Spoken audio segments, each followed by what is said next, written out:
कृष्ण गोविंद हरे मुरारी, हे नाथ नारायण वासुदेवा।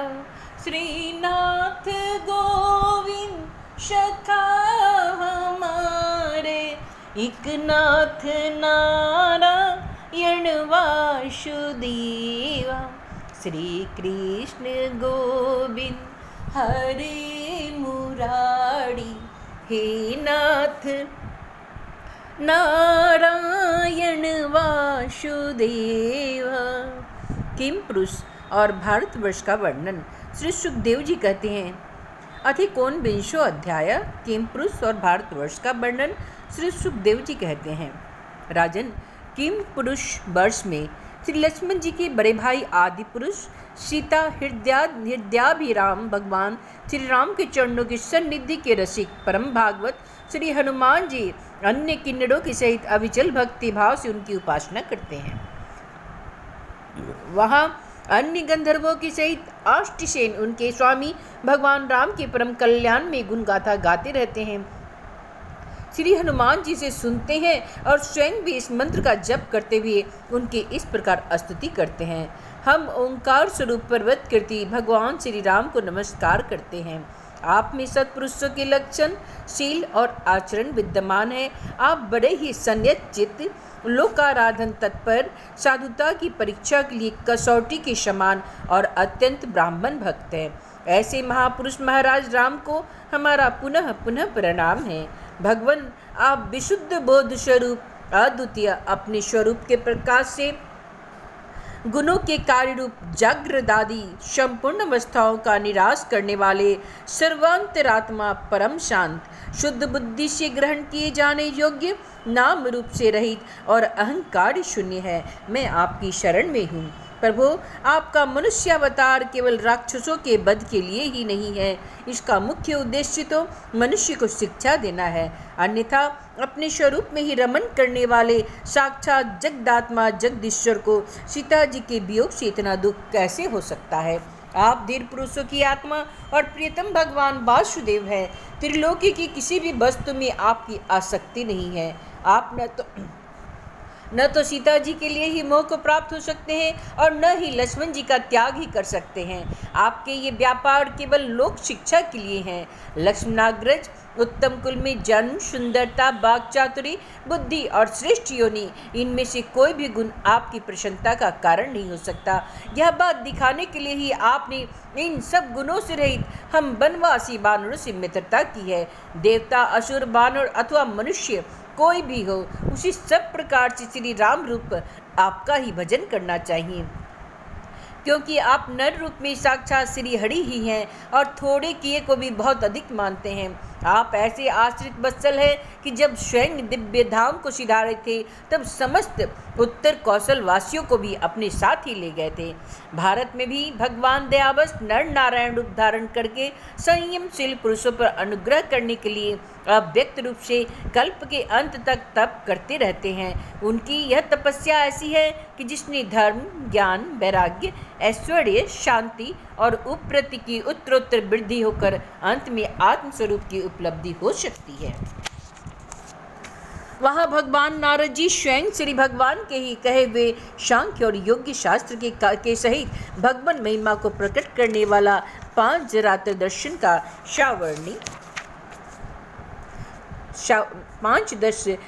का शावर्णी मुनि को उपदेश करने के लिए भारतवर्ष की वर्णाश्रम धर्मावलंबी प्रजा के सहित अत्यंत भक्ति भाव से भगवान श्री नर नारायण की उपासना करते और इस मंत्र का जप कर तथा स्तोत्र को गाकर उनकी स्तुति करते हैं। ओंकार स्वरूप अहंकार से रहित निर्धनों के धन शांत स्वभाव श्री ऋषिवर भगवान नर नारायण को नमस्कार है। वे परमहंसों के परम गुरु और आत्मा रामों के भी अधीश्वर हैं। उन्हें बार बार नमस्कार है। यह गाते हैं, जो विश्व की उत्पत्ति आदि में उनके कर्ता होकर भी कर्तृत्व के अभिमान से नहीं बंधते, शरीर में रहते हुए भी उसके धर्म, भूख, प्यास आदि के वशुभूत नहीं होते, दृष्टा होने पर भी जिनकी दृष्टि दृश्य के गुण दोषों से दूषित नहीं होती, उन असंग एवं विशुद्ध साक्षी स्वरूप भगवान नर नारायण को नमस्कार है। हे योगेश्वर, हिरण्यगर्भ भगवान ब्रह्मा जी ने योग साधन को सबसे बड़ी कुशलता यही बतलाई कि मनुष्य अंतकाल में देहाभिमान को छोड़कर भक्ति पूर्वक आपके प्राकृतिक गुण रहित स्वरूप में अपना मन लगाए। लौकिक और पारलौकिक भोगों के लालची मूढ़ पुरुष जैसे पुत्र, स्त्री और धन की इच्छा करके मौत से डरते हैं, उसी प्रकार यदि विद्वान को भी इस निंदनीय शरीर के छूटने का भय ही बना रहे तो उसका ज्ञान प्राप्ति के लिए किया हुआ सारा प्रयत्न केवल श्रम ही है। आप अधोक्षज, आप हमें अपना स्वाभाविक प्रेम रूप भक्ति योग प्रदान कीजिए, जिससे कि प्रभु इस निंदनीय शरीर में आपकी माया के कारण बद्धमूल हुई दुर्भेद अहमता ममता को हम तुरंत काट डाले। हे राजन, इस भारतवर्ष में भी बहुत से पर्वत और नदियां हैं, जैसे मलय, मंगल प्रस्थ, मैनाक, त्रिकूट, ऋषभ कूटक, कुल्लक, शाह, देवगिरी, ऋष्यमुख, श्रीशैल, बैंकट, महेंद्र, बाड़ीधार, बिंद, श्रुतिमान, ऋक्षगिरी, पाड़ियात्र, द्रोण, चित्रकूट, गोवर्धन, रैवतक, ककोब, नील, गोकामुख, इंद्रकील और कामगिरी आदि इसी प्रकार और भी सैकड़ों हजारों पर्वत हैं। उनके तट प्रांतों से निकलने वाले नद और नदियाँ भी अगणित हैं। ये नदियाँ अपने नामों से ही जीव को पवित्र कर देती हैं और भारतीय प्रजा इन्हीं के जल में स्नान आदि करती रहती हैं। उनमें से मुख्य मुख्य नदियाँ ये हैं: चंद्रवशा, ताम्रपर्णी, अवटोदा, कृतमाला, बेहायशी, कावेरी, बेनी, पैश्विनी, शंकरावर्ता, तुंगभद्रा, कृष्णा, बेन्या, भीमरथी, गोदावरी, निविंध्या, प्योष्णी, तापी, रेवा, शूर्षा, नर्मदा, चर्वणवंती, सिंधु, अंध और सोन नाम के नद, महानदी, वेदस्मृति, ऋषिकुल्या, त्रिशामा, कौशिकी, मंदाकिनी, यमुना, सरस्वती, दुष्टति, गोमती, सरयू, रोधस्वती, सप्तवती, सुषोमा, सद्रु, चंद्रभागा, मरुद्वृथा, वितस्ता, अशिकनी और विश्वा। इस वर्ष में जन्म लेने वाले पुरुषों को ही अपने किए हुए सात्विक, राजस और तामस कर्मों के अनुसार क्रमशः नाना प्रकार की दिव्य मानुष और नारकी योनियां प्राप्त होती है, क्योंकि कर्मानुसार जब जीवों को सभी योनियां प्राप्त हो सकती हैं, इसी वर्ष में अपने वर्ण के लिए नियत किए हुए धर्मों का विधिवत अनुष्ठान करने से मोक्ष तक की प्राप्ति हो सकती है। हे परीक्षित, संपूर्ण भूतों की आत्मा रागादि दोष से रहित अनिर्वचनीय निराधार परमात्मा भगवान वासुदेव में अनन्य एवं अहेतुक भक्ति ही तो यह मोक्ष पद है। यह भक्ति भाव तभी प्राप्त होता है जब अनेक प्रकार की गतियों को प्रकट करने वाली अविद्या रूप हृदय की ग्रंथि कट जाने पर भगवान के प्रेमी भक्तों का संग मिलता है। देवता भी भारतवर्ष में उत्पन्न हुए मनुष्यों की महिमा गाते रहते हैं। आहा, जिन जीवों ने भारतवर्ष में भगवान की सेवा के योग्य मनुष्य जन्म प्राप्त किया है, उन्होंने ऐसा क्या पुण्य किया अथवा इन पर स्वयं श्री हरि ही प्रसन्न हो गए हैं। इस परम सौभाग्य के लिए तो निरंतर हम भी तरसते रहते हैं। हमें बड़े कठोर यज्ञ, तप, व्रत और दान आदि करके जो ये तुच्छ स्वर्ग का अधिकार प्राप्त हुआ है, इससे क्या लाभ। यहाँ तो इंद्रियों के भोगों की अधिकता के कारण स्मृति शक्ति छिन जाती है। अतः कभी श्री नारायण के चरण कमलों की स्मृति होती ही नहीं। यह स्वर्ग तो क्या, जहाँ के निवासियों के एक ही कल्प की आयु होती है, किंतु जहाँ से फिर संसार चक्र में लौटना पड़ता है। उन ब्रह्मलोक आदि की अपेक्षा भी भारत भूमि में थोड़ी आयु वाले होकर जन्म लेना अच्छा है, क्योंकि यहाँ धीर पुरुष एक क्षण में ही अपने इस मतरी शरीर से किए हुए संपूर्ण कर्म श्री भगवान को अर्पण करके उनका अभय पद प्राप्त कर लेते हैं। जहाँ भगवत कथा की अमृतमयी सरिता नहीं बहती, वहाँ उसके उद्गम स्थान भगवत भक्त साधुजन निवास नहीं करते, और जहाँ नृत्य गीता आदि के साथ बड़े समारोह में भगवान यज्ञ पुरुष की पूजा अर्चना नहीं की जाती, वह चाहे ब्रह्मलोक की क्यों न हो, उसका सेवन नहीं करना चाहिए। जिन जीवों ने इस भारतवर्ष में ज्ञान, विवेक, बुद्धि, तदनुकूल कर्म तथा उस कर्म के उपयोगी द्रव्य आदि सामग्री से संपन्न मनुष्य जन्म पाया है, वे यदि आवागमन के चक्र से निकलने का प्रयत्न नहीं करते तो व्याग की फांसी से छुटकर भी फलादि के लोभ से उसे वृक्ष पर विहार करने वाले वनवासी पक्षियों के समान फिर बंधन में पड़ जाते हैं। अहो, इन भारतवासियों का कैसा सौभाग्य है जब ये यज्ञ में भिन्न भिन्न देवताओं के उद्देश्य से अलग अलग भाग रखकर विधि, यंत्र और द्रव्य आदियों के योग से श्रद्धापूर्वक उन्हें हवि प्रदान करते हैं। तब इस प्रकार इंद्र आदि भिन्न भिन्न नामों से पुकारे जाने पर संपूर्ण कामनाओं के पूर्ण करने वाले स्वयं पूर्ण काम श्री हरि ही प्रसन्न होकर उस हवि को ग्रहण करते हैं। यह ठीक है कि भगवान सकाम पुरुषों के मांगने पर उन्हें अभिष्ट पदार्थ देते हैं, किंतु वह भगवान का वास्तविक दान नहीं है, क्योंकि उन वस्तुओं को पा लेने पर भी मनुष्य के मन में पुनः कामनाएं होती ही रहती है। इसके विपरीत उनका निष्काम भाव से भजन करते हैं, उन्हें तो वे साक्षात अपने चरण कमल ही दे देते हैं, जो अन्य समस्त इच्छाओं को समाप्त कर देने वाले हैं। अतः अब तक स्वर्ग सुख भोग लेने के बाद हमारे पुरकृत यज्ञ, प्रवचन और शुभ कर्मों से यदि कुछ भी पुण्य बचा है तो उसके प्रभाव से हमें इस भारतवर्ष में भगवान की स्मृति से युक्त मनुष्य जन्म मिले, क्योंकि श्री हरि अपना भजन करने वाले का सबसे प्रकार से कल्याण करते हैं। श्री सुखदेव जी कहते हैं, राजन, राजा सगर के पुत्रों ने अपने यज्ञ के घोड़े को ढूंढते हुए इस पृथ्वी को चारों ओर से खोदा था। उससे जम्बूद्वीप के अंतर्गत ही 8 उपद्वीप और बन गए, ऐसा कुछ लोगों का कथन है। वे स्वर्णप्रस्थ, चंद्रशुक्ल, आवर्तन, रमणक, मंदड़हड़ीन, पांचजन्य, सिंहल और लंका है। हे भरत श्रेष्ठ, इस प्रकार जैसा मैंने गुरु मुख से सुना था वैसा ठीक मैंने तुम्हें भी यह जम्बूद्वीप के वर्णों का विभाग सुना दिया है। इति श्रीमद्भागवते महापुराणे पारमहंस्या संहितायां पंचम स्कंदे जम्बूद्वीप वर्णनम नामे एकोनविंशो अध्याय। श्री कृष्ण गोविंद हरे मुरारी, हे नाथ नारायण वासुदेवा।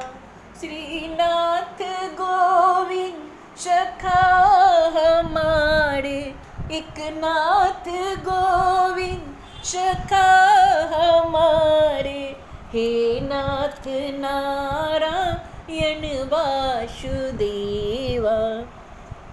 अत विंशो अध्याय। अन्य 6 द्वीपों तथा लोकालोक पर्वत का वर्णन। श्री सुखदेव जी कहते हैं, राजन, अब परिणाम, लक्षण और स्थिति के अनुसार पलक्ष आदि अन्य द्वीपों के वर्ष विभाग का वर्णन किया जाता है। जिस प्रकार मेरू पर्वत जम्बूद्वीप से घिरा हुआ है, उसी प्रकार जम्बूद्वीप भी अपने ही समान परिमाण और विस्तार वाले खारे जल के समुद्र से परिवेष्टित है। फिर खाई जिस प्रकार बाहर के उपवन से घिरी रहती है, उसी प्रकार क्षार समुद्र भी अपने से दूने विस्तार वाले पलक्ष द्वीप से घिरा हुआ है। जम्बूद्वीप में जितना बड़ा जामुन का पेड़ है, उतने ही विस्तार वाला वहाँ स्वर्ण में प्लक्ष पाकर का वृक्ष है। उसी के कारण उसका नाम प्लक्षद्वीप हुआ, जहाँ 7 जिहा वाले अग्निदेव विराजते हैं। इन द्वीप के अधिपति प्रियव्रत पुत्र महाराज इद्मजीव थे। उन्होंने इसको 7 वर्षों में विभक्त किया है और उन्हें उन वर्षों के समान ही नाम वाले अपने पुत्रों को सौंप दिया था तथा स्वयं अध्यात्म योग का आश्रय लेकर उपरत हो गए। इन वर्षों के नाम शिव, यवश, सुभ्रत, शांत, क्षेम, अमृत और अभय है। इनमें भी 7 पर्वत और 7 नदियां ही प्रसिद्ध है। वहाँ मणिकूट, ब्रजकूट, इंद्रसेन, ज्योतिष्मान, सुपर्ण, हिरण्यष्ठिव और मेधवान ये 7 मर्यादा पर्वत हैं तथा अरुणा, नृम्या, आंगिरसी, सावित्री, सुप्रभाता, ऋतंबरा और सत्यंबरा ये 7 महानदियाँ हैं। हंस, पतंग, उधरवाड़ियन और सत्यांग नाम के 4 वर्ण हैं। उक्त नदियों के जल में स्नान करने से इनके रजोगुण तमोगुण क्षीण होते रहते हैं। इनकी आयु 1000 वर्ष की होती है। इनके शरीर में देवताओं की भांति थकावट, पसीना आदि नहीं होता और संतानोत्पत्ति भी उन्हीं की समान होती है। ये त्रय विद्या के द्वारा तीनों वेदों में वर्णन किए हुए स्वर्ग के द्वारभूत आत्मस्वरूप भगवान सूर्य की उपासना करते हैं। वे कहते हैं, जो सत्य, अनुष्ठान योग्य धर्म, रीत, प्रतीत होने वाले धर्म, वेद और शुभाशुभ फल के अधिष्ठाता है, उन पुराण पुरुष विष्णु स्वरूप भगवान सूर्य की हम शरण में हैं। प्लक्ष आदि 5 द्वीपों में सभी मनुष्यों को जन्म से ही आयु, इंद्रिय, मनोबल, इंद्रिय बल, शारीरिक बल, बुद्धि और पराक्रम समान रूप से सिद्ध रहते हैं। प्लक्ष द्वीप अपने ही समान विस्तार वाले इक्षु रस के समुद्र से घिरा हुआ है। उसके आगे उससे दुगुने परिमाण वाला शाल्मली द्वीप है, जो उतने ही विस्तार वाले मदिरा के सागर से घिरा है। प्लक्ष द्वीप के पाकर के पेड़ के बराबर उसकी शाल्मली सेमर का वृक्ष है। कहते हैं यही वृक्ष अपनी बेद में पंखों से भगवान की स्तुति करने वाले पक्षीराज भगवान गरुड़ का निवास स्थान है तथा यही इस द्वीप के नामकरण का भी हेतु है। इस द्वीप के अधिपति प्रियव्रत पुत्र महाराज यज्ञबाहु थे। उन्होंने इसके सुरोचन, सौमनस्य, रमणक, देववर्ष, पारिभद्र, आप्यायन और अभिज्ञात नाम से 7 विभाग किए और इन्हीं नाम वाले अपने पुत्रों को सौंप दिया। इनमें भी 7 वर्ष पर्यंत और 7 ही नदियां प्रसिद्ध हैं। पर्वतों के नाम शौरस, सत्रिंग, वामदेव, कुंद, मुकुंद, पुष्पवर्ष और सहस्रुति है तथा नदियां अनुमति, शिनीवाली, सरस्वती, कोह, रजनी, नंदा और राका है। इन वर्षों में रहने वाले सुरधर, वीरधर, वसुंधर और ईशंदर नाम के 4 वर्ण वेद में आत्मस्वरूप भगवान चंद्रमा की वेद मंत्रों से उपासना करते हैं और कहते हैं जो कृष्ण पक्ष और शुक्ल पक्ष में अपने किरणों से विभाग करके देवता, पितर और संपूर्ण प्राणियों को अन्न देते हैं, वे चंद्रदेव हमारे राजा रंजन करने वाले हो। इस प्रकार मदिरा के समुद्र से आगे उससे दुनी परिमाण वाला कुश द्वीप है। पूर्वोक्त द्वीपों के समान यह भी अपने ही समान विस्तार वाले धृत के समुद्र से घिरा हुआ है। इसमें भगवान का रचा हुआ एक कुसु का झाड़ है। उसी से इस द्वीप का नाम निश्चित हुआ। वह दूसरे अग्निदेव के समान अपनी कोमल शिखाओं की कांति से समस्त दिशाओं को प्रकाशित करता रहता है। राजन, इस द्वीप के अधिपति प्रियव्रत पुत्र महाराज हिरण्यरेता थे। उन्होंने इसके 7 विभाग करके उनमें से एक अपने 7 पुत्र वसुदान, दृढ़रुचि, नाभिगुप्त, स्तुत्यवर्त, विविक्त और वामदेव को दे दिया और स्वयं तप करने चले गए। उनकी सीमाओं को निश्चय करने वाले 7 पर्वत हैं और 7 ही नदियां हैं। पर्वतों के नाम चक्र, चतुश्रृंग, कपिल, चित्रकूट, देवनिक, उधरोमा और द्रविण है। नदियों के नाम है रसकुल्या, मधुकुल्या, मित्रविंदा, श्रुतविंदा, देवगर्भा, धृतच्युता और मंत्रमाला। इनके जल में स्नान करके कुश द्वीपवासी कुशल, कोविद, अभियुक्त और कुल के वर्ण के पुरुष अग्नि स्वरूप भगवान श्री हरि का यज्ञ आदि कर्म कौशल के द्वारा पूजन करते रहते हैं तथा इस प्रकार स्तुति करते हैं, हे अग्नि, आप पर ब्रह्म को साक्षात अभी पहचानने वाले हैं, अतः भगवान के अंगभूत देवताओं के यजन द्वारा आप उन परम पुरुष का ही यजन करें। राजन, फिर धृत समुद्र से आगे उसमें द्विगुण परिमाण वाला कौंच द्वीप है। जिस प्रकार कुछ द्वीप धृत समुद्र से घिरा हुआ है, उसी प्रकार यह अपने ही समान विस्तार वाले दूध के समुद्र से घिरा हुआ है। यहाँ क्रौंच नाम का एक बहुत बड़ा पर्वत है, इसी के कारण इसका नाम क्रौंच द्वीप हुआ। पूर्व काल में श्री स्वामी कार्तिकेय जी के शस्त्र प्रहार से इसका कटी प्रदेश और लता निकुंज आदि छत बिछत हो गए थे, किंतु क्षीर समुद्र से सींचा जाकर और वरुण देव से सुरक्षित होकर यह फिर निर्भय हो गया। इस द्वीप के अधिपति प्रियव्रत पुत्र महाराज धृतराष्ट्र थे। वे बड़े ज्ञानी थे। उन्होंने इसको 7 वर्षों में विभक्त कर और उनमें उन्हीं के समान नाम वाले अपने 7 उत्तराधिकारी पुत्रों को नियुक्त किया और स्वयं संपूर्ण जीवों के अंतरात्मा परम मंगलमय कीर्तिशाली भगवान श्री हरि के पावन पादार बिंदु की शरण ली। महाराज धृतराष्ट्र के आम, मधुरु, मेघपृष्ठ, सुदामा, भ्राजिष्ठ, लोहितान और वनस्पति ये 7 पुत्र थे। उनके वर्षों में भी 7 वर्ष पर्यंत और 7 ही नदियाँ कही जाती है। पर्वतों के नाम शुक्ल, वर्धमान, भोजन, उपबरहीन, नंद, नंदन और सर्वतोभृद है तथा नदियों के नाम अभ्या, अमृतौदा, आड़िका, तीर्थवती, बिरती, रूपवती, पवित्रवती और शुक्ला। इनके पवित्र और निर्मल जल का सेवन करने वाले वहाँ के पुरुष ऋषभ, द्रविण और देवक नामक 4 वर्ण वाले निवासी जल से भरी हुई अंजलि के द्वारा आपो देवता, जल के देवता की उपासना करते हैं और कहते हैं, हे जल के देवता, तुम्हें परमात्मा से सामर्थ्य प्राप्त है। तुम भू, भुआ और स्वः तीनों लोकों को पवित्र करते हो, क्योंकि स्वरूप से ही पापों का नाश करने वाले हो। हम अपने शरीर से तुम्हारा स्पर्श करते हैं तो तुम हमारे अंगों को पवित्र कर देते हो। इसी प्रकार क्षीर समुद्र के आगे उसकी चारों ओर 32 लाख योजन विस्तार वाला शाक द्वीप है, जो अपने ही समान परिमाण वाले मट्ठे के समुद्र से घिरा हुआ है। इसमें शाक नाम का एक बहुत बड़ा वृक्ष है। वही इस क्षेत्र के नाम का कारण है। उसके अत्यंत मनोहर सुगंध से सारा द्वीप महकता रहता है। मेघातिथि नामक उसे अधिपति भी राजा प्रियव्रत के ही पुत्र थे।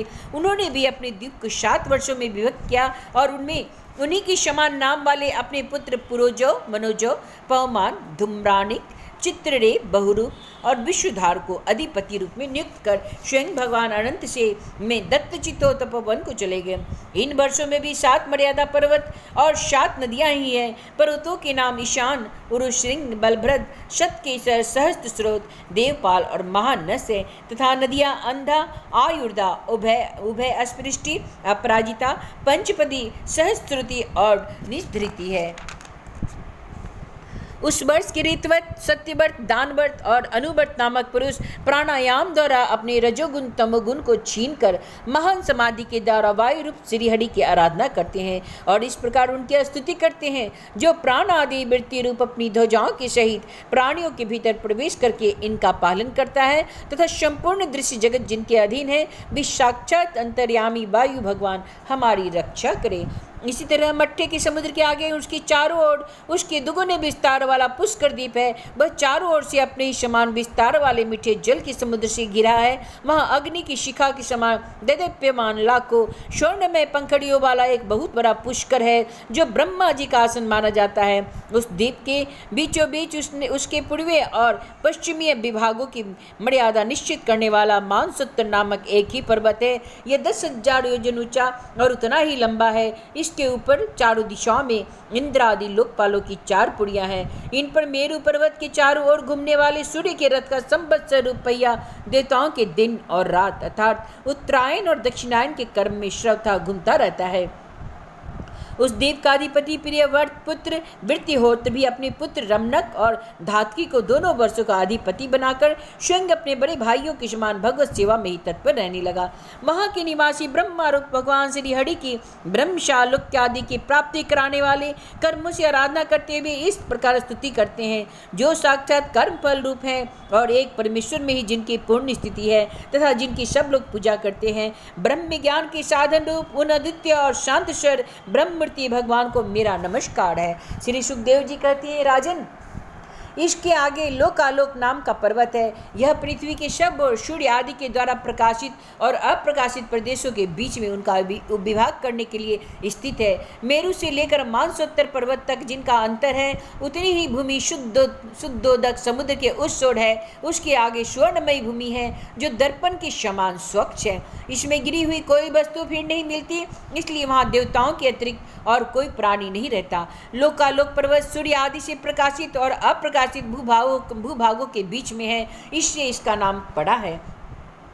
इसे परमात्मा ने त्रिलोकी के बाहर उसके चारों ओर सीमा के रूप में स्थापित किया है। यह इतना ऊंचा और लंबा है कि इसके एक ओर से तीनों लोकों को प्रकाशित करने वाले सूर्य से लेकर ध्रुव पर्यंत समस्त ज्योतिर्मंडल की किरणें दूसरी ओर नहीं जा सकती। विद्वानों ने प्रमाण, लक्षण और स्थिति के अनुसार संपूर्ण लोकों का इतना ही विस्तार बतलाया है। यह समस्त भूगोल 50 करोड़ योजन है। इसका चौथाई भाग अर्थात 12.5 करोड़ योजन विस्तार वाला यह लोकालोक पर्वत है। इसके ऊपर चारों दिशाओं में समस्त संसार के गुरु शंभु श्री ब्रह्मा जी की संपूर्ण लोगों की स्थिति के लिए ऋषभ, पुष्कर, चूड़, बामन और अपराजित नाम के 4 गजराज नियुक्त किए। इन दिग्गजों की ओर अपने अंश स्वरूप इंद्रादि लोकपालों की विविध शक्तियों की वृद्धि तथा समस्त लोगों के कल्याण के लिए परमेश्वर के अधिपति सर्वांतर्यामी परम सुख परम पुरुष श्री हरि अपने विश्वक से आदि पार्षदों के सहित इस पर्वत पर सब ओर से विराजते हैं। वे अपने विशुद्ध तत्व श्री विग्रह को, जो धर्म, ज्ञान, वैराग्य और ऐश्वर्य आदि 8 महासिद्धियों से संपन्न है, धारण किए हुए हैं। उनके चरण कमलों में शंख, चक्र आदि आयुध सुशोभित है। इस प्रकार अपनी योग माया से रचे हुए विविध लोकों की व्यवस्था को सुरक्षित कर रखने के लिए वे इसी लीलामय रूप से कल्प के अंत तक वहाँ सब वो रहते हैं। लोकालोक के अंतवर्ती भूभाग का जितना विस्तार है, उसी से उसके और दूसरी ओर के आलोक प्रदेश के परिमाण की भी व्याख्या समझ लेनी चाहिए। उसके आगे तो केवल योगेश्वर को ही ठीक ठीक गति हो सकती है। राजन, स्वर्ग और पृथ्वी के बीच में जो ब्रह्मांड का केंद्र है, वही सूर्य की स्थिति है। सूर्य और ब्रह्मांड गोलक के बीच में सब ओर से 25 करोड़ योजन का अंतर है। सूर्य इस मृत अवस्था अर्थात मरे हुए अचेतन अंड में बैराज रूप से विराजते हैं। इसी से इसका नाम मार्तंड हुआ। ये हिरण्यमय ज्योतिर्मय से ब्रह्मांड से प्रकट हैं, इसीलिए इन्हें हिरण्यगर्भ भी कहते हैं। सूर्य के द्वारा ही दिशा, आकाश, धुलोक, अंतरिक्ष लोक, भूलोक, स्वर्ग और मोक्ष के प्रदेश, नरक और रसातल तथा अन्य समस्त भागों का विभाग होता है। सूर्य ही देवता, तीर्थ, मनुष्य, सरीसृप और लता वृक्ष आदि समस्त जीव समूहों के आत्मा और नेत्रेंद्रियों के अधिष्ठाता है। इति श्रीमद्भागवते महापुराणे परमहंस्यां संहितायां पंचम स्कंदे भुवन कोश वर्णने समुद्र वर्ष सन्निवेश परिमाण लक्षणे विंशो अध्याय। श्री कृष्ण गोविंद हरे मुरारी, हे नाथ नारायण वासुदेवा। श्रीनाथ गोविंद सखा हमारे, एक नाथ गोविंद सखा हमारे, हे नाथ नारायण वासुदेवा। श्री कृष्ण गोविंद हरे मुरारी, हे नाथ नारायण वासुदेवा। अथ एकविंशो अध्याय। सूर्य के रथ और उसकी गति का वर्णन। श्री सुखदेव जी कहती हैं, राजन, परिमाण और लक्षणों के सहित इस भूमंडल का कुल इतना ही विस्तार है सो हमने तुम्हें बता दिया। इसी के अनुसार विद्वान लोग धुलोक का भी परिमाण बताते हैं। जिस प्रकार चना मटर आदि के दो दलों में से एक का स्वरूप जान लेने से दूसरों को भी जाना जा सकता है, इसी प्रकार भूलोक के परिणाम में भी धुलोक का ही परिणाम जान लेना चाहिए। इन दोनों के बीच में अंतरिक्ष लोक है, यह इन दोनों का संधि स्थान है। इसके मध्य भाग में स्थित ग्रह और नक्षत्र के अधिपति भगवान सूर्य अपने ताप और प्रकाश से तीनों लोकों को तपाते और प्रकाशित करते रहते हैं। वे उत्तरायण, दक्षिणायन और विषुवत नाम वाले क्रम से मंद, शीघ्र और समान गतियों से चलते हुए समयानुसार मकर आदि राशियों में ऊंचे नीचे और समान स्थानों में जाकर दिन रात को बड़ा और छोटा समान करते रहते हैं। जब सूर्य भगवान मेष या तुला राशि पर आते हैं तब दिन रात समान हो जाते हैं। तब जब वृष आदि 5 राशियों में चलते हैं तब प्रति मास रात्रियों में एक एक घड़ी कम होती रहती है और उसी हिसाब से दिन बढ़ते जाते हैं। जब वृश्चिक आदि 5 राशियों में चलते हैं तब दिन और रात्रियों में इसके विपरीत परिवर्तन होता है। इस प्रकार दक्षिणायन आरंभ होने तक दिन बढ़ते हैं और उत्तरायण लगने पर रात्रियां बढ़ती हैं। इस प्रकार पंडित जन मानसरोवर पर्वत पर सूर्य की परिक्रमा का मार्ग 9,51,00,000 योजन बताते हैं। उस पर्वत पर मेरु के पूर्व की ओर इंद्र की देवधानी, दक्षिण में यमराज की शन्यमनी, पश्चिम में वरुण की निम्नलोचनी और उत्तर में चंद्रमा की विभावरी नाम की पुड़िया है। इन पुड़ियों में मेरु के चारों ओर समय समय पर सूर्योदय, मध्याह्न, सायंकाल और अर्धरात्रि होते रहते हैं। इन्हीं के कारण संपूर्ण जीवों की प्रवृत्ति या निवृत्ति होती है। राजन, जो लोग सुमेरु पर रहते हैं उन्हें तो सूर्यदेव सदा मध्याह्नकालीन रहकर तपाते रहते हैं। वे अपनी गति के अनुसार अश्विनी आदि नक्षत्रों की ओर जाते हुए यद्यपि मेरु को बाईं ओर रखकर चलते हैं तो भी सारे ज्योतिर्मंडल को घुमाने वाली निरंतर दाई और बहती हुई प्रवाह वायु द्वारा घुमा दिए जाने से वे उसे दाईं ओर रखकर चलते जान पड़ते हैं। जिस पुरी में सूर्य भगवान का उदय होता है उसके ठीक दूसरी ओर की पुरी में वे अस्त होते मालूम होंगे और जहाँ वे लोगों को पसीने पसीने करके तपा रहे होंगे उसके ठीक सामने की ओर आधी रात होने के कारण वे उन्हें निंद्रावश किए होंगे। जिन लोगों के मध्या के समय वे अस्पष्ट दिख रहे होंगे वे ही जब सूर्य सौम्य दिशा में पहुँच जाए तब उनका दर्शन नहीं कर सकेंगे। सूर्यदेव जब इंद्र को की पौड़ी के से यमराज की पौड़ी को चलते हैं तब 15 घड़ी में वे 2.25 करोड़ और 12.5 लाख योजन से कुछ 25,000 योजन अधिक चलते हैं। फिर इसी क्रम से वह वरुण और चंद्रमा की पुड़ियों को पार करके पुनः इंद्र की पुड़ी में पहुंचते हैं। इस प्रकार चंद्रमा आदि अन्य ग्रह भी ज्योतिष चक्र में अन्य नक्षत्रों के साथ उदित और अस्त होते रहते हैं। इस प्रकार भगवान सूर्य का वेद में रथ एक मुहूर्त में 34,08,000 योजन के हिसाब से चलता हुआ इन चारों पुड़ियों में घूमता रहता है। इसका संवत्सर नाम का एक चक्र पहिया बतलाया जाता है। उसमें मास रूप 12 अड़े हैं, ऋतु रूप 6 नेमियाँ हैं, 3 चौमासे रूप 3 नाभि है। इस रथ की धुरी का एक शिरा मेरु पर्वत की चोटी पर है और दूसरा मानसोत्तर पर्वत पर है। इसमें लगा हुआ यह पहिया कोल्हू के पहिए के समान घूमता हुआ मानसोत्तर पर्वत के ऊपर चक्कर लगाता है। इस धुरी में जिसका मूल भाग जुड़ा हुआ है, ऐसी एक धुरी और है, वह लंबाई में इससे चौथाई है। उसका ऊपरी भाग तैल यंत्र के धुरे के समान ध्रुव लोक में लगा हुआ है। इस रथ में बैठने का स्थान 36 लाख योजन लंबा और 9 लाख योजन चौड़ा है। इसका जुआ भी 36 लाख योजन ही लंबा है। इसमें अरुण नाम के सारथी ने गायत्री आदि छंदों के से नाम वाले 7 घोड़े जोत रखे हैं। वे ही इस रथ पर बैठे हुए भगवान सूर्य को लेकर चलते हैं। सूर्यदेव के आगे उन्हीं की ओर मुंह करके बैठे हुए अरुण और सारथी का कार्य करते हैं। भगवान सूर्य के आगे अंगूठों के पूर्व के बराबर आकार वाले बाल किल्ले आदि 60,000 ऋषि स्वस्ति वाचन के साथ नियुक्त है। ये उनकी स्तुति करते रहते हैं। इनके अतिरिक्त ऋषि, गंधर्व, अप्सरा, नाग, यक्ष, राक्षस और देवता भी, जो कुल मिलाकर 14 हैं, किंतु जोड़े से रहने के कारण 7 गण कहे गए हैं। प्रत्येक मास में भिन्न भिन्न नामों वाले होकर अपने भिन्न भिन्न कर्मों से प्रत्येक मास में भिन्न भिन्न नाम धारण करने वाले आत्मस्वरूप भगवान सूर्य की 2-2 मिलकर उपासना करते हैं। इस प्रकार भगवान सूर्य भूमंडल के 9 करोड़ 51 लाख योजन लंबे घेरे में से प्रत्येक क्षण में 2002 योजन की दूरी पार कर लेते हैं। इति श्रीमद्भागवते महापुराणे परमहंस्यां संहितायां पंचम स्कंदे ज्योतिश्चक्र सूर्यरथ मंडल वर्णनम नामैकविंशोऽध्याय। श्री कृष्ण गोविंद हरे मुरारी, हे नाथ नारायण वासुदेवा। श्री कृष्ण गोविंद हरे मुरारी, हे नाथ नारायण वासुदेवा। श्रीनाथ गोविंद सखा हमारे, एक नाथ नारायण वासुदेवा।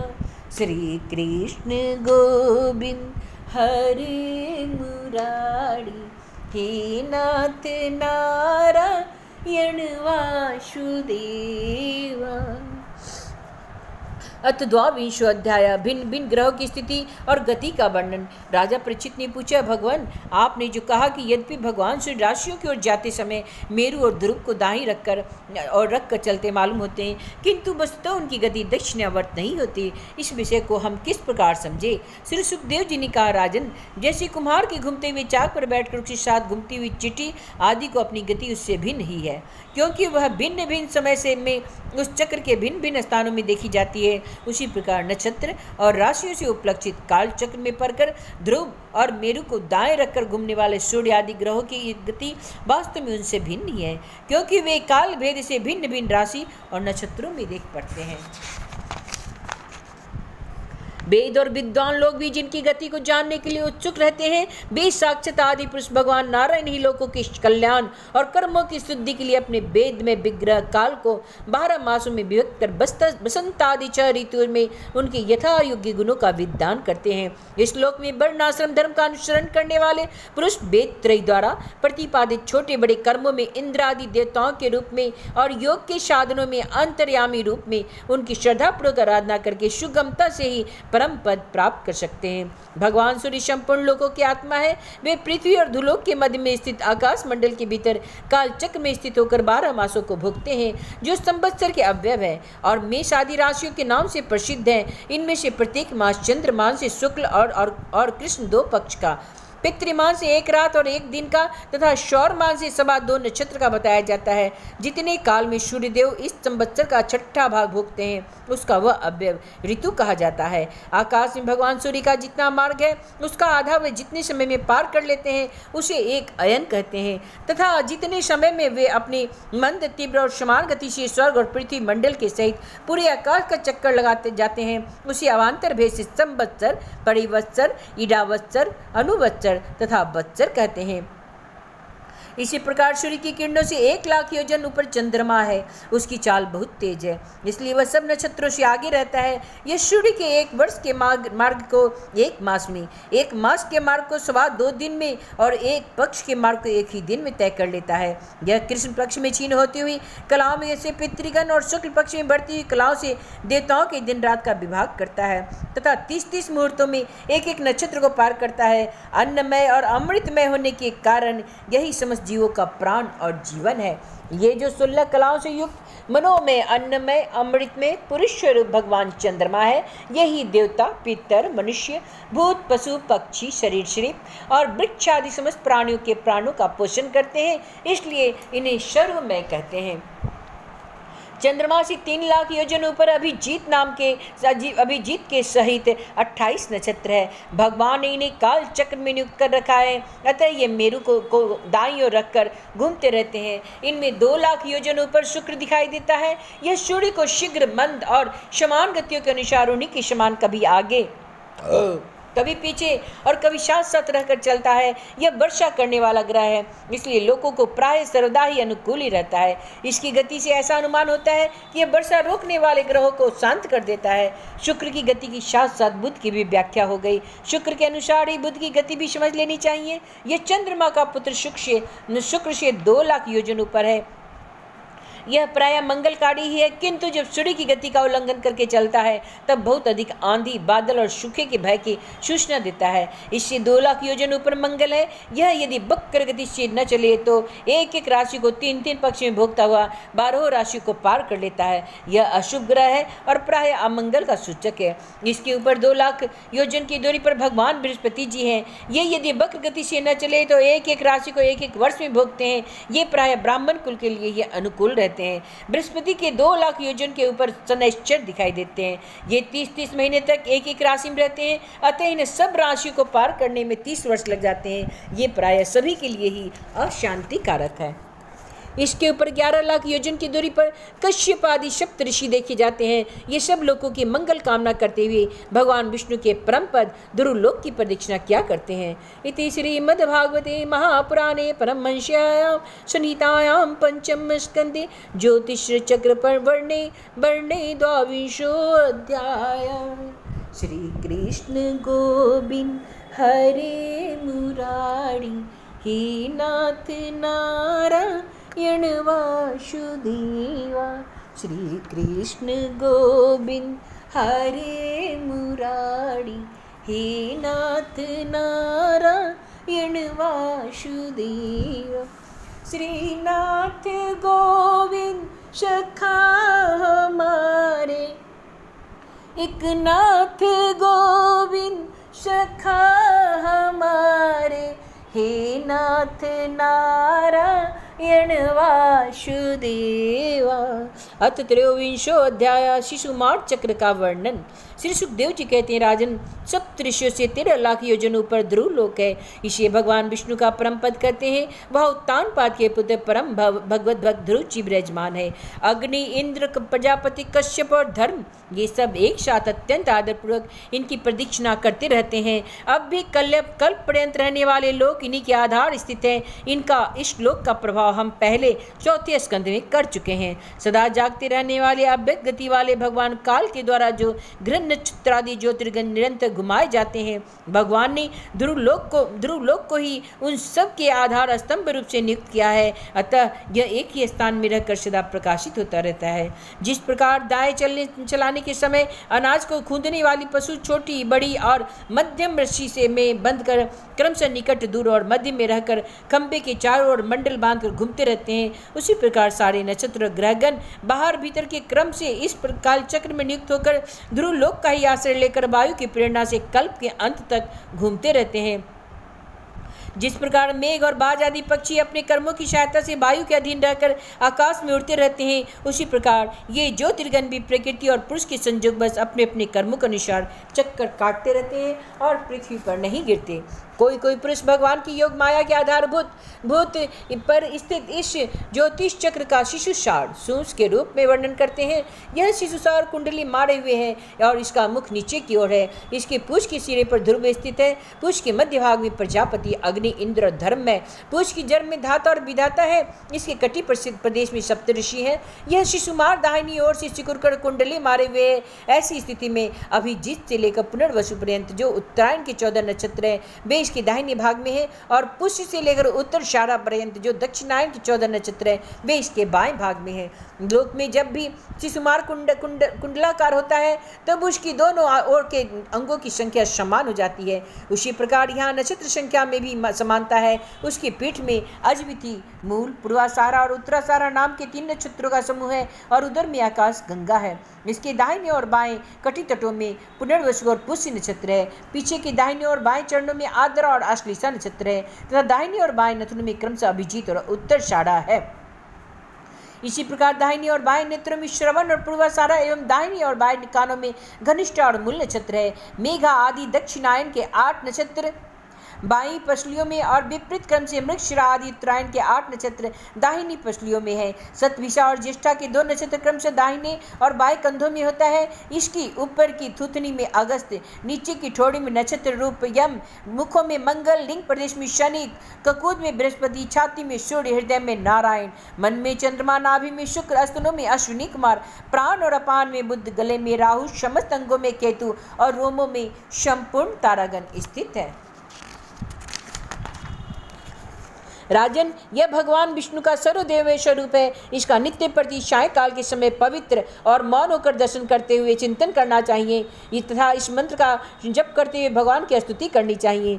संपूर्ण ज्योतिर्गणों के आश्रय काल चक्र स्वरूप सर्वदेवाधिपति परम पुरुष परमात्मा को हम नमस्कार पूर्वक ध्यान करते हैं। ग्रह, नक्षत्र और ताराओं के रूप में भगवान का आधिदैविक रूप प्रकाशित हो रहा है। यह तीनों समय उपयुक्त मंत्र का जप करने वाले पुरुषों के पाप को नष्ट कर देता है।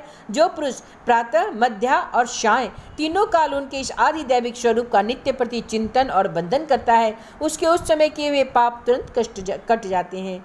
श्री कृष्ण गोविंद हरे मुरारी, हे नाथ नारायण वासुदेवा। इति श्रीमद्भागवते महापुराणे परमहंस्यां संहितायां पंचम स्कंदे शिशुमार संस्थावर्णनम नाम त्रयोविंशोऽध्याय अथ चतुर्विंशोऽध्याय राहु आदि की स्थिति, अतलादि नीचे के लोकों का वर्णन। श्री सुखदेव जी कहते हैं, परीक्षित, कुछ लोगों का कथन है कि सूर्य से 10,000 योजन नीचे राहु नक्षत्र के समान घूमता है। इससे भगवान की कृपा से ही देवत्व और ग्रह तत्व प्राप्त किया। स्वयं यह सिंह का पुत्र अर्षराधम होने के कारण किसी प्रकार इस पद के योग्य नहीं है। इसके जन्म और कर्मों का हम आगे वर्णन करेंगे। सूर्य का जो यह अत्यंत तपता हुआ मंडल है, इसका विस्तार 10,000 योजन बतलाया जाता है। इसी प्रकार चंद्रमंडल विस्तार 12,000 योजन है और राहु का 13,000 योजन है। अमृतपान के समय राहु देवता के बेश में सूर्य और चंद्रमा के बीच में आकर बैठ गया। उस समय सूर्य और चंद्रमा ने इसका भेद खोल दिया और बैर को याद करके यह अमावस्या और पूर्णिमा के दिन उन पर आक्रमण करता रहता है। यह देखकर भगवान ने सूर्य और चंद्रमा की रक्षा के लिए उन दोनों के पास अपने प्रिय आयुध सुदर्शन चक्र को नियुक्त कर दिया। यह निरंतर घूमता रहता है, इसलिए राहु उसके ऐसे तेज से उद्विग्न और चित होकर मुहूर्त मात्र उनके सामने टिक कर फिर सहसा लौट आता है। उसके उतनी देर उतनी उनके सामने ठहरने का ही लोग ग्रहण कहते हैं। राहु से 10,000 योजन नीचे सिद्ध, चारण और विद्याधर आदि स्थान है। उनके नीचे जहाँ तक वायु की गति है और बादल दिखाई देते हैं अंतरिक्ष लोक है। यह यक्ष, राक्षस, पिशाच, प्रेत और भूतों का विहार स्थल है। उसके नीचे 100 योजन की दूरी पर यह पृथ्वी है, जहाँ तक हंस, गिद्ध, बाज और गरुड़ आदि प्रधान पक्षी उड़ सकते हैं, वहीं तक इसकी सीमा है। पृथ्वी के विस्तार और स्थिति आदि का वर्णन तो हो ही चुका है। इसके भी नीचे अतल, बितल, सुतल, तलातल, महातल, रसातल और पाताल नाम के 7 भूविवर भूगर्भ स्थित बिल हैं, बिल या लोक हैं। ये एक के नीचे एक 10,000 योजन की दूरी पर स्थित है और इनमें से प्रत्येक की लंबाई चौड़ाई भी 10,000 योजन ही है। ये भूमि के बिल में भी एक प्रकार के स्वर्ग ही है। इनमें स्वर्ग से भी अधिक विषय भोग, ऐश्वर्य, आनंद, संतान, सुख और धन संपत्ति है। यहाँ के वैभवपूर्ण भवन, उद्यान और क्रीड़ास्थली में दैत्य, दानव और नाग तरह तरह की मायामय क्रियाएं करते हुए निवास करते हैं। ये सब गृहस्थ धर्म का पालन करने वाले हैं। उन्हें स्त्री, पुत्र, बंधु बांधव और सेवक लोग उनसे बड़ा प्रेम रखते हैं और सदा प्रसन्नचित्त रहते हैं। उनके भोगों में बाधा डालने की इंद्र आदियों में भी सामर्थ्य नहीं है। महाराज, इन बिलों में मायावी मैदानों की बनाई हुई अनेकों पुड़ियाँ शोभा से जगमगा रही है, जो अनेक जाति की सुंदर सुंदर श्रेष्ठ मणियों से रचे हुए चित्र विचित्र भवन, पर कोटे, नरगत द्वार, सभा भवन, मंदिर, बड़े बड़े आंगन और गृहों से सुशोभित है, तथा जिनकी कृत्रिम भूमियों फर्शों पर नाग और असुरों के जोड़े एवं कबूतर, तोता और मैना आदि पक्षी किलोल करते रहते हैं। ऐसे पाताल आदिपतियों के भव्य भवन उन पुरियों की शोभा बढ़ाते हैं। वहाँ के बगीचे भी अपनी शोभा से देवलोक के उद्यानों की शोभा को मात करते हैं। उन्हें में अनेकों वृक्ष है जिनकी सुंदर डालियाँ फल फूलों के गुच्छे और कोपल कोंपलों के भार से झुकी रहती है, तथा जिन्हें तरह तरह की लताओं ने अपने अंग पात्र में बांध रखा है। वहाँ जो निर्मल जल से भरे हुए अनेकों जलाशय हैं, उनमें विविध विहंगों के जोड़े विलास करते रहते हैं। इन वृक्षों और जलाशयों की सुषमा से वे उद्यान बड़ी शोभा पा रहे हैं। उन जलाशयों में रहने वाली मछलियाँ जब खिलवाड़ करती हुई उछलती है, तब उनका जल हिल उठता है। साथ ही जल के ऊपर उगे हुए कमल, कुमुद, कुबलय, कहार, नील कमल, लाल कमल और शतपत्र कमल आदि के समुदाय भी हिलने लगते हैं। इन कमलों के वनों में रहने वाले पक्षी अविराम कीड़ा कौतुक करते हुए भांति भांति बड़ी मीठी बोली बोलते रहते हैं, जिसे सुनकर मन और इंद्रियों को बड़ा ही आह्लाद होता है। उस समय समस्त इंद्रियों में उत्सव सा छा जाता है। वहाँ सूर्य का प्रकाश नहीं जाता, इसलिए दिन रात और काल विभाग का भी कोई खटका नहीं देखा जाता। वहाँ के संपूर्ण अंधकार को बड़े बड़े नागोर के मस्तकों की मनिया ही दूर करती है। इन लोगों के निवासी जन औषधि, रस, रसायन, अन्न, पान और स्नान आदि का सेवन करते हैं। ये सभी पदार्थ दिव्य होते हैं। इन दिव्य वस्तुओं के सेवन से उन्हें मानसिक शारीरिक रोग नहीं होते तथा झुर्रियाँ पड़ जाना, बाल पक जाना, बुढ़ापा आ जाना, देह का कांतिहीन हो जाना, शरीर में दुर्गंध आना, पसीना चूना, थकावट आदि, शिथिलता आना तथा आयु के साथ शरीर की अवस्थाओं का बदलना, ये कोई विकार नहीं होते। ये सदा सुंदर, स्वस्थ और जवान और शक्ति संपन्न रहते हैं। उन पुण्य पुरुषों की भगवान के तेज रूप सुदर्शन चक्र सिवा किसी साधन से मृत्यु हो भी नहीं सकती। सुदर्शन चक्र के तो आते ही भय के कारण असुरमणियों का गर्भस्राव और गर्भपात हो जाता है। अतल लोक में दानों का पुत्र असुर बल रहता है। उसने 96 प्रकार की माया रची। उनमें से कोई आज भी मायावी पुरुषों में पाई जाती है। उनमें एक बार जम्भाई ली थी। उस समय उसके मुख में स्वैरणी, केवल अपने वर्ण के पुरुषों से रमन करने वाली कामनी, अन्य वर्ण के पुरुषों से समागम करने वाली और पुष्पंचली, अत्यंत चंचल स्वभाव वाली 3 प्रकार की स्त्रियां उत्पन्न हुई। ये उस लोक में रहने वाले पुरुषों को हाटक नाम का रस पिलाकर संभोग करने में समर्थ बना लेती और फिर उनके साथ अपनी हाव भाव में चितवन प्रेममयी मुस्कान, प्रेमालाप और आलिंगादि के द्वारा यथेष्ट रमन करती थी। उस हाटक रस को पीकर मनुष्य मदांध हो जाता था और अपने को 10,000 हाथियों के समान बलवान मानकर मैं ही ईश्वर हूँ, मैं ही सिद्ध हूँ, इस प्रकार बढ़ चढ़ करके बातें करने लगता था। उसके नीचे बीतल लोक में भगवान हाटकेश्वर नामक महादेव जी अपने पार्षद बुद्धगणों के सहित रहते हैं। वे प्रजापतियों की सृष्टि को वृद्धि के लिए भवानी के साथ विहार करते रहते हैं। उन दोनों के तेज से वहाँ हाट की नाम की एक श्रेष्ठ नदी निकली है। उसके जल को वायु से प्रज्वलित अग्नि बड़े उत्साह से पीता है। वह जो हाटक नाम का सोना थूकता है, उससे बने हुए आभूषणों को दैत्य राजों के अंतःपुरों में स्त्री पुरुष सभी धारण करते हैं। बीतल के नीचे सुतल लोक है। उसमें महायशस्वी पवित्र कीर्ति विरोचन पुत्र बलि रहते हैं। भगवान ने इंद्र का प्रिय करने के लिए अदिति के गर्भ से बटु बामन रूप से अवतीर्ण होकर उनसे 3 लोक छीन लिए थे। फिर भगवान की कृपा से ही उनका इस लोक में प्रवेश हुआ। यहाँ उन्हें ऐसी उत्कृष्ट संपत्ति मिली हुई है जैसे इंद्रादियों के पास भी नहीं है। अतः वे उन्हीं पूज्यतम प्रभु को अपने धर्माचरण द्वारा आराधना करते हुए यहाँ आज भी निर्भयता पूर्वक रहते हैं। राजन, संपूर्ण जीवों के नियंता एवं आत्मस्वरूप परमात्मा भगवान वासुदेव जैसे पूज्यतम पवित्रतम पात्र के आने पर उन्हें परम श्रद्धा और आदर के साथ स्थिर चित्त से दिए भूमि दान का यही कोई मुख्य फल नहीं है कि बलि को सुतल लोक का ऐश्वर्य प्राप्त हो गया। यह ऐश्वर्य तो अनित्य है, किंतु वह भूमि दान तो साक्षात मोक्ष का ही द्वार है। भगवान को तो छींकने, गिरने और फिसलने के समय विवश होकर एक बार नाम लेने से भी मनुष्य सहसा कर्म बंधन से कट जाता है, जबकि मुमुक्षु लोग इस कर्म बंधन को योग साधना आदि अन्य अनेकों उपायों का आश्रय लेने पर बड़े कष्ट से नहीं काट पाते। अतएव अपने संयमी भक्त और ज्ञानियों को स्वस्वरूप प्रदान करने वाले और समस्त प्राणियों की आत्मा श्री भगवान को आत्मभाव में किए हुए भूमि दान का यह फल नहीं हो सकता। भगवान ने यदि बलि को उसकी स्वदान के बदले अपनी विस्मृति कराने वाली यह माया में भोग और ऐश्वर्य ही दिया तो उन्होंने उस पर यह कोई अनुग्रह नहीं किया। जिस समय कोई और उपाय नहीं देखकर भगवान ने याचना के छल से उसका त्रिलोकी का राज्य छीन लिया और उसके पास केवल शरीर मात्र शेष रहा, तब वरुण के पास उसे बांधकर पर्वत की गुफा में डाल दिए जाने पर उसने कहा, खेद है, यह ऐश्वर्यशाली इंद्र विद्वान होकर भी अपना सच्चा स्वार्थ सिद्ध करने में कुशल नहीं है। इसने सम्मति लेने के लिए अनन्य भाव से बृहस्पति जी को अपना मंत्री बनाया, फिर भी उनकी अवहेलना करके इसने श्री विष्णु भगवान से उनका दास्य न मांग करके उनके द्वारा मुझसे अपने लिए भी ये भोग ही मांगे हैं। ये तीनों लोगों को तो केवल एक मनवंतर तक ही रहते हैं, जो अनंत काल तक का एक ही अव्यय मात्र है। भगवान के कैकड़ी के आगे भला इन तुच्छ भोगों का क्या मूल्य है। हमारे पितामह प्रहलाद जी ने भगवान के हाथों अपने पिता हिरण्यकशिपु के मारे जाने पर प्रभु की सेवा का ही वर्ष मांगा था। भगवान देना भी चाहते थे तो भी उनसे दूर करने वाला समझकर उन्होंने अपने पिता का निष्कंटक राज्य लेना स्वीकार नहीं किया। वे बड़े महानुभाव थे। मुझ पर तो न भगवान की कृपा ही है और न ही मेरी वासना ही शांत हुई। फिर मेरे जैसा कौन पुरुष उनके पास पहुंचने का साहस कर सकता है। हे राजन, इस बलि का चरित्र हम आगे अष्टम स्कंद में विस्तार से कहेंगे। अपने भक्तों के प्रति भगवान का हृदय दया से भरा रहता है। इसी से अखिल जगत के परम पूजनीय गुरु भगवान नारायण हाथ में गदा लिए हुए शुतल लोक में राजा बलि के द्वार पर सदा उपस्थित रहते हैं। नारायण नारायण हरि हरि। एक बार जब दिग्विजय करता हुआ घमंडी रावण वहां पहुंचा तब उसे भगवान ने अपने पैर के अंगूठे की ठोकर से ही लाखों योजन दूर फेंक दिया था। शुतल लोक से नीचे तलातल है, वहां त्रिपुराधिपति दानव राजमय रहते हैं। वे पहले तीनों लोगों की शांति प्रदान करने वाले भगवान शंकर ने उनके तीनों पर भस्म कर दिए थे।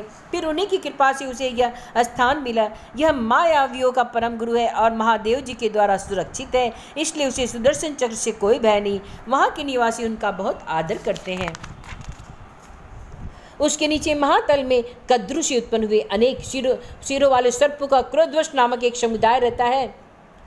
इसमें कुहक, तक्षक, कालिया और सुषेण आदि प्रधान है। उनमें बड़े बड़े फने वे सदा भगवान के बाण पक्षी राज गरुड़ जैसे डरते रहते हैं, तो भी कभी कभी अपनी स्त्री, पुत्र, मित्र और कुटुंब के संग से प्रमत्त होकर विहार करने लगते हैं। उनके नीचे रसातल में पनी नामक दैत्य और दानव रहते हैं। वे निवात कवच, काले और हिरण्यपुरवासी भी कहलाते हैं। इनका देवताओं से विरोध है। ये जन्म से ही बड़े बलवान और महान साहसी होते हैं, किंतु जिनका प्रभाव संपूर्ण लोकों में फैला हुआ है, उन हरि के तेज से बला चूर्ण हो जाने के कारण ये सर्पों के समान लुक छिपकर रहते हैं तथा इंद्र की द्युति शर्मा के कहे हुए मंत्र वर्ण रूप वाक्य के कारण सर्वदा इंद्र से डरते रहते हैं। रसातल के नीचे पाताल है, वहाँ शंख, कुलिक, महाशंख, श्वेत, धनंजय, धृतराष्ट्र, शंखचूड़, कंबल, अश्वतर और देवदत्त आदि बड़े क्रोधी और बड़े बड़े फनों वाले नाग रहते हैं। इनमें वासुकी प्रधान है। इनमें से किसी के 5, किसी के 7, किसी के 10, किसी के 100 और किसी के 1000 से है। उनके फनों की दमकती हुई मनिया उनके प्रकाश से पाताल लोक का सारा अंधकार नष्ट कर देती है। इति श्रीमद्भागवते महापुराणे परमहंस्या संहितायां पंचम स्कंदे राहादिस्थिति बल स्वर्ग मर्यादा निरूपणम नामम चतुर्विंशो अध्याय। श्री कृष्ण गोविंद हरे मुरारी, हे नाथ नारायण वासुदेवा। श्रीनाथ गोविंद सखा हमारे, एक नाथ गोविंद सखा हमारे, हे नाथ नारायण वासुदेवा। अथ पंचविंशो अध्याय श्री शंकरषण देव का विवरण और स्तुति। श्री सुखदेव जी कहते हैं, राजन, पाताल लोक के नीचे 30,000 योजन की दूरी पर अनंत नाम से विख्यात भगवान की तामसी नित्य कला है।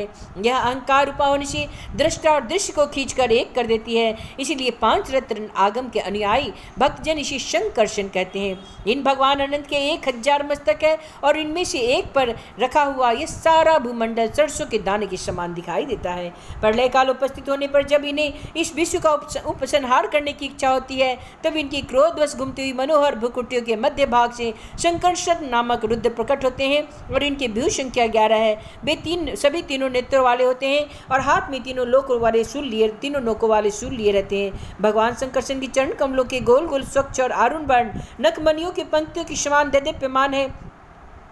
जब अन्य प्रधान भक्तों के सहित अनेकों नागराज अनन्य भक्ति भाव से उन्हें प्रणाम करते हैं, तब उन्हें उन नखमणियों में अपने कुंडल कांति मंडित कमनीय कपोल वाले मनोहर मुखार बिंदु की मनमोहिनी झांकी होती है और उनका मन आनंद से भर जाता है। अनेकों नागराजों की कन्याएं विविध कामनाओं से उनके अंग मंडल पर चांदी के खंभों की समान सुशोभित उनकी बलय विलसित लंबी लंबी श्वेत वर्ण सुंदर भुजाओं पर अग्रजा चंदन और कुंकुम पंख का लेप करती है। उस समय अंग स्पर्श से मथित हुए उनके हृदय में काम का संचार हो जाता है। तब वे उनसे मद विहल सकरुण अकरुण नयन कमलों से सुशोभित तथा प्रेम पद से मुदित मुखार बिंद की ओर मधुर मनोहर मुस्कान के साथ सलज्ज भाव से निहारने लगती है। बे अनंत गुणों की सागर आदि देव भगवान अनंत अपने अमर्ष असहनशीलता रोष के बेग को रोके हुए वहाँ समस्त लोगों के कल्याण के लिए ही विराजमान है। देवता असुर नाग सिद्ध गंधर्व विद्याधर और मुनिगण भगवान अनंत का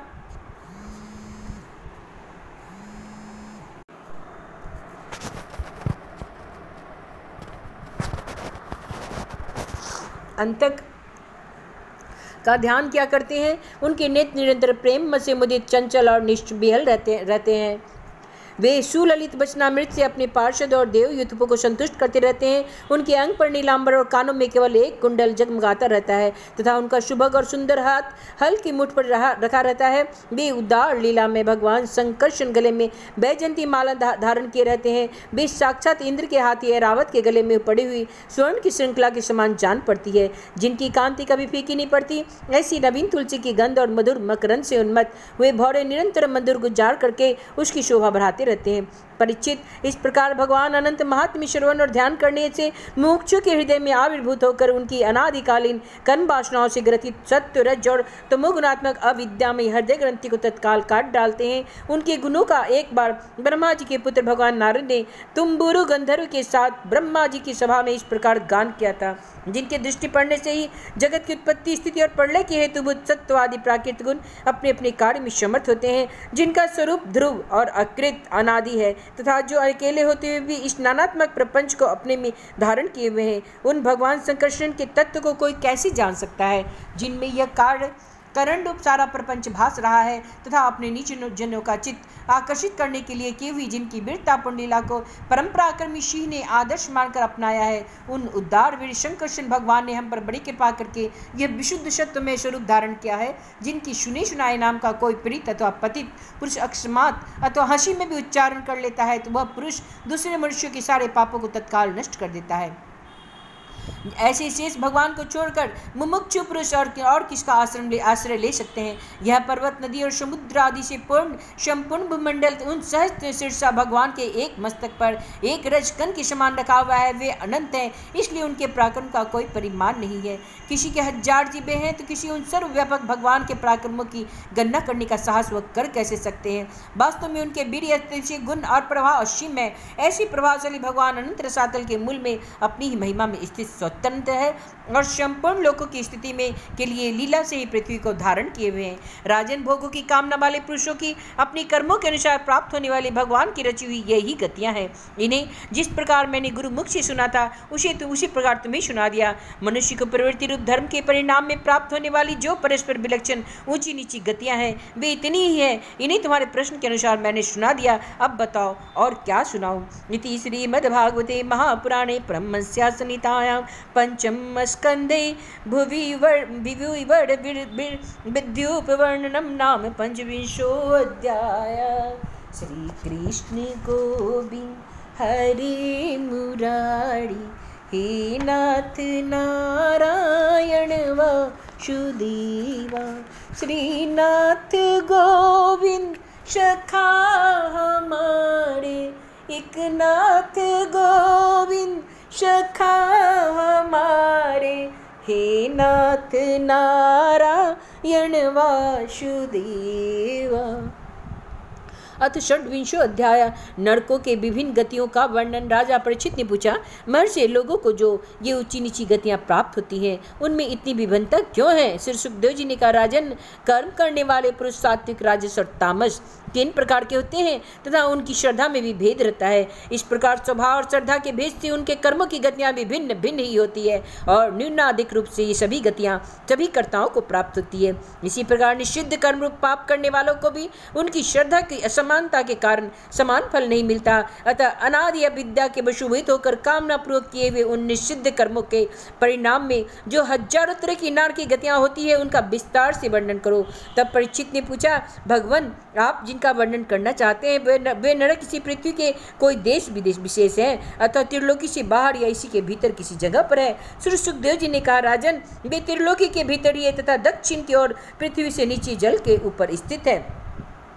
इसी दिशा में अग्निश्वात आदि पितृगण रहते हैं। वे अत्यंत एकाग्रता पूर्वक अपने वंशधरों के लिए मंगल कामना क्या करते हैं। उस नरक लोक में सूर्य के पुत्र पितृराज भगवान यम अपने सेवकों के सहित रहते हैं तथा भगवान की आज्ञा को उल्लंघन न करते हुए अपने दूतों द्वारा वहां लाए हुए मृत प्राणियों को उनके दुष्कर्मों के अनुसार पाप का फल दंड देते हैं। परीक्षित, कोई कोई लोग नरकों की संख्या 21 बताते हैं। अब हम नाम, रूप और लक्षणों के अनुसार उनका क्रमशः वर्णन करते हैं। उनके नाम है तामिश्र, अंधतामिश्र, रौरव, महारौरव, कुंभिपाक, कालसूत्र, अशीपत्रवन, शुक्रमुख, अंधकूप, कृमि भोजन, शंदंश, तपसुर्मी, ब्रज कंठ, कसालमशी, बैतरणी, पुयोद, प्राणरोध, विशन, लालाभक्ष, शार्मियादन, अविचि और अयपान। इसके सिवा छाड़ करदम, रचो गन भोजन, शूलप्रोध, दंतशुक, अवट, निरोधन, पर्यावर्तन और शुचिमुख, ये 7 और मिलाकर कुल 28 नरक तरह की यातनाओं को भोगने के स्थान है।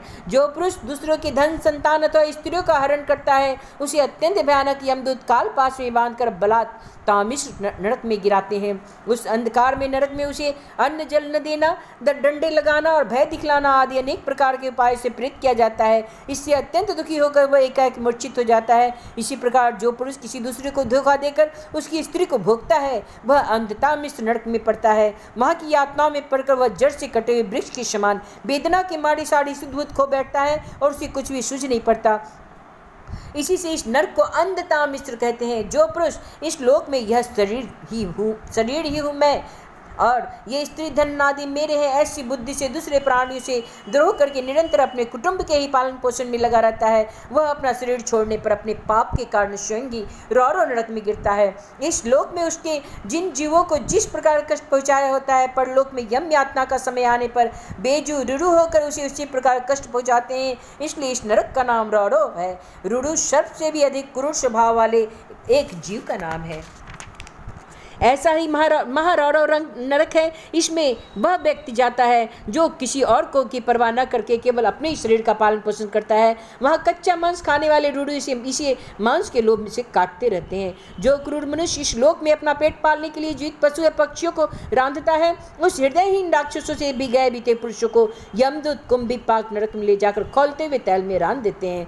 जो मनुष्य इस लोक में माता पिता, ब्राह्मण और वेद से विरोध करता है उसे यमदूत कालसूत्र नरक में ले जाते हैं। इसका घेरा 10,000 योजन है। इसकी भूमि तांबे की है। इसमें जो तपा हुआ मैदान है वह ऊपर से सूर्य और नीचे से अग्नि के दाह से जलता रहता है। वहाँ तपाया हुआ पापी जीव भूख प्यास से व्याकुल हो जाता है और उसका शरीर बाहर भीतर से जलने लगता है। उसकी बेचैनी यहाँ तक बढ़ती है, वह कभी बैठता है, कभी लेटता है, कभी छटपटाने लगता है, कभी खड़ा होता है, कभी इधर उधर दौड़ने लगता है। इस प्रकार उस नर पशु के शरीर में जितने रोम होते हैं उतने ही 1000 वर्ष तक उसकी यह दुर्गति होती ही रहती है। जो पुरुष किसी प्रकार की आपत्ति न आने पर भी अपने वैदिक मार्ग को छोड़कर अन्य पाखंडपूर्ण धर्म का आश्रय लेता है उसे यमदूत अशीपत्रवन नरक में ले जाकर करुकोरों से पीटते हैं। जब मार से बचने के लिए इधर उधर दौड़ता है तब उसके सारे अंग तालवन के तलवार के समान पहने पत्तों से जिसके दोनों ओर धाड़े होती है टुक टुक होने लगते हैं। वह अत्यंत वेदना से हाय मैं मरा इस प्रकार चिल्लाता हुआ पथ पर मूर्छित होकर गिरने लगता है। अपने धर्म को छोड़कर पाखंड मार्ग में चलने से उसे इस प्रकार अपने कुकर्म का फल भोगना पड़ता है। इस लोक में जो पुरुष राजा या राजकर्मचारी होकर किसी निरपराध मनुष्य को दंड देता देता है अथवा ब्राह्मण को शरीर दंड देता है, वह महापापी मरकर शुक्र मुख नरक में गिरता है। जब महाबली यमदूत उसके अंगों को कुचलते हैं तब वह कोल्हू में पेरे जाते हुए गन्नों के समान पीड़ित होकर जिस प्रकार इस लोक में उसके द्वारा सतावे निरपराध प्राणी रोते चिल्लाते थे, उसी प्रकार कभी आर्त स्वर से चिल्लाता है तो कभी मूर्छित हो जाता है। जो पुरुष इस लोक में खटमल आदि जीवों को हिंसा करते हैं वह उनसे द्रोह करने के कारण अंधकूप में गिरता है, क्योंकि स्वयं भगवान ने रक्त पान आदि उनकी वृत्ति बना दी है और उन्हें उनके कारण दूसरों को कष्ट पहुंचाने का ज्ञान भी नहीं है। किंतु मनुष्य की वृत्ति भगवान ने विधि निषेध पूर्वक बनाई है और उसे दूसरों के कष्ट का ज्ञान भी है। वहाँ वे पशु, मृग, पक्षी, सांप आदि रेंगने वाले जंतु, मच्छर, जू, खटपल और मक्खी आदि जीव जिनसे उसने द्रोह किया था वे सब उसकी सभी ओर से काटते हैं। इससे उसकी निद्रा और शांति भंग हो जाती है और स्थान न मिलने पर भी वो बेचैनी के कारण उस घोर अंधकार में इस प्रकार भटकता रहता है जैसे रोगग्रस्त शरीर में जीव छटपटाता रहता है। जो मनुष्य इस लोक में बिना पंच महायज्ञ किए और जो कुछ मिले उसे बिना किसी दूसरे को दिए स्वयं ही खा लेता है उसे कौवे के समान कहा गया है। वह परलोक में कृमि भोजन नामक निष्कृष्ट नरक में गिरता है। वहाँ 1,00,000 योजन लंबा चौड़ा एक कीड़ों का कुंड है, उसमें उसे भी कीड़ा बनकर रहना पड़ता है और जब तक अपने पापों का प्रायश्चित न करने वाले इस पापी के बिना दिए हुए बिना हवन किए खाने के दोष का अच्छी तरह शोधन नहीं हो जाता तब तक वह उसी में परापरा कष्ट भोगता रहता है। वहाँ कीड़े उसे नोचते हैं और वह कीड़ों को खाता ही रहता है। राजन, इस लोक में जो व्यक्ति चोरी या बड़ जोड़ी से ब्राह्मण के अथवा आपत्ति के समय न होने पर भी किसी दूसरे पुरुष के सुवर्ण और रत्न आदि का हरण करता है उसे मरने पर यमदूत संदर्शन नामक नरक में ले जाकर तपाए हुए लोहे के गोलों से दागते हैं और सरसी से उनकी खाल नोचते हैं। इस लोक में यदि कोई पुरुष अगम्य स्त्री से संभोग करता है अथवा कोई स्त्री अगम्य पुरुष से व्यभिचार करती है तो यमदूत उसे तप्त शर्मी नामक नरक में ले जाकर कोरों से पिटते हैं तथा पुरुष को तपाए हुए लोहे की स्त्री मूर्ति से और स्त्री को तपाए हुए पुरुष मूर्ति से आलिंगन कराते हैं। जो पुरुष इस लोक में पशु आदि सभी के साथ व्यभिचार करता है उसे मृत्यु के बाद यमदूत ब्रजकंठ कसाल मली नाम नरक में गिराते हैं और ब्रज के समान कठोर कांटों वाली सेमड़ के वृक्ष पर चढ़ाकर फिर नीचे की ओर खींचते हैं। जो राजा या राजपुरुष इस लोक में श्रेष्ठ कुल में जन्म पाकर भी धर्म की मर्यादा का उच्छेद करते हैं वे उन मर्यादित कर्म के कारण मरने पर बैतरणी नदी में पटके जाते हैं। यह नदी नरकों की खाई के समान है, उसमें मल मूत्र पीप व्रत केश नख हड्डी चर्बी मांस और मज्जा आदि गंदी चीजें भरी रहती है। वहां गिरने पर उनके इधर उधर जल के जीव नोचते रहते हैं किंतु उनका शरीर नहीं छूटता। पाप के कारण प्राण उसे बहन के रहते हैं और वे उस दुर्गति को अपनी करने का फल समझकर मन ही मन संतप्त होते रहते हैं। जो लोग शौच और आचार के नियमों का परित्याग कर लज्जा को तिलांजलि देकर इस लोक में उसमें शुद्राओं के साथ संबंध गांठकर पशुओं के समान आचरण करते हैं वे तो मरने के बाद भी पीप विष्टा मूत्र कफ और मल से भरे हुए इस पुयोद नामक समुद्र में गिरकर उन अत्यंत घृणित वस्तुओं को ही खाते हैं। इस लोक में जो ब्रह्म आदि उच्च वर्ण के लोग कुत्ते या गधे पालते हैं और शिकार आदि में लगे रहते हैं तथा शास्त्र के विपरीत पशुओं का वध करते हैं मरने के पश्चात वे प्राण नरक में डाले जाते हैं और वहां यमदूत उन्हें लक्ष्य बनाकर बाणों से बींधते रहते हैं। जो पाखंडी लोग पाखंडपूर्ण यज्ञों में पशुओं का वध करते हैं उन्हें परलोक में विषण नरक में डालकर वहां के अधिकारी बहुत पीड़ा देकर काटते हैं। जो द्विज कामातुर होकर अपनी शवर्णा भार्या को बीड़पान कराता है उस पापी को मरने के बाद यमदूत बेड़ी की नदी लालभक्ष नामक नरक में डालकर बीड़ी पिलाते हैं। जो कोई चोर अथवा राजा या राजपुरुष इस लोक में किसी के घर में आग लगा देते हैं, किसी को विष दे देते हैं अथवा गांव या व्यापारियों की टोलियों को लूट लेते हैं उन्हें मरने के पश्चात शार्मियादन नामक नरक में ब्रज की किसी दाढ़ों वाले 720 यमदूत कुत्ते बनकर बड़े बेग से काटने लगते हैं। इस लोक में जो पुरुष किसी को गवाही देने में व्यापार में अथवा दान के समय किसी भी तरह का झूठ बोलता है वह मरने पर आधार शून्य अविची मान नरक में पड़ता है। वहां उसी 100 योजन ऊंचे पहाड़ के शिखर से नीचे की ओर सिर करके गिराया जाता है। उस नरक की पत्थर की भूमि जल के समान जान पड़ती है इसलिए उसका नाम अविचिमान है।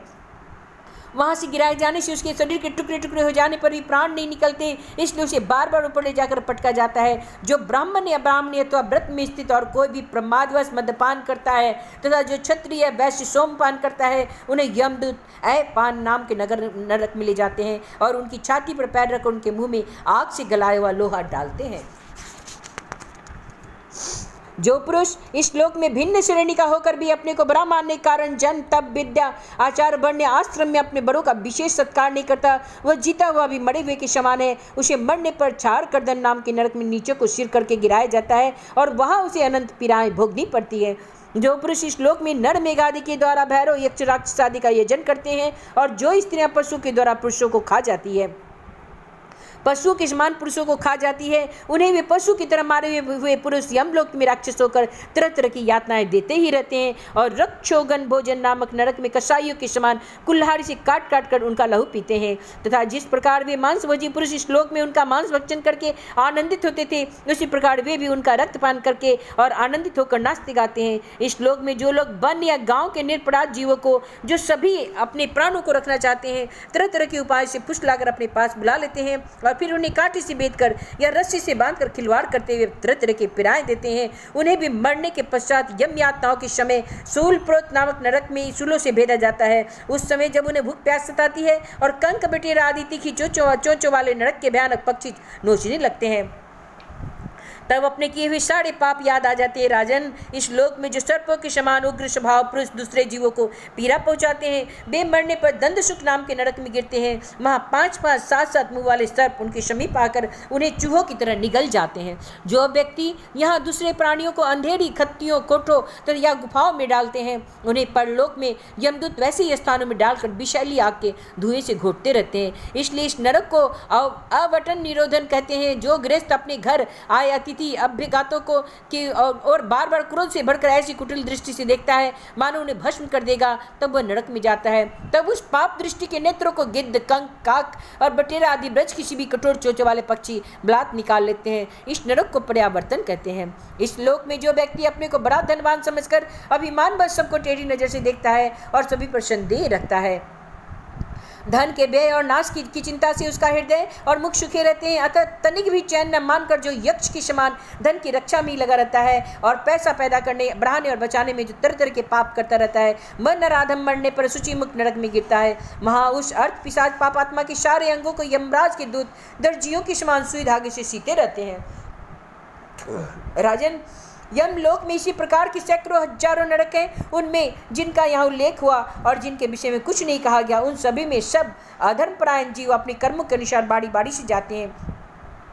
इसी प्रकार धर्मात्मा पुरुष स्वर्ग आदि में जाते हैं। इस प्रकार नरक और स्वर्ग के भोग से जब इनके अधिकांश पाप और पुण्य छीन हो जाते हैं, तब बाकी बचे हुए पुण्य पाप रूप कर्मों को लेकर ये फिर से इस लोक में जन्म लेने के लिए लौट आते हैं। इन धर्म और अधर्म दोनों से विलक्षण जो निवृत्ति मार्ग है, उन इसका तो पहले ही द्वितीय स्कंद में ही वर्णन हो चुका है। पुराणों में जिसका 14 भुवन के रूप में वर्णन किया गया है, वह ब्रह्मांड कोश इतना ही है। वह साक्षात परम पुरुष श्री नारायण का अपनी माया के गुणों से युक्त अत्यंत स्थूल स्वरूप है। इसका वर्णन तो मैंने सुना दिया। परमात्मा भगवान का उपनिषदों में वर्णित निर्गुण स्वरूप यद्यपि मन बुद्धि की पहुंच से बाहर है, तो भी जो पुरुष इस स्थूल रूप का वर्णन आदरपूर्वक पढ़ता, सुनता या सुनाता है, उसकी बुद्धि श्रद्धा और भक्ति के कारण शुद्ध हो जाती है और वह उस सूक्ष्म रूप का भी अनुभव कर सकता है।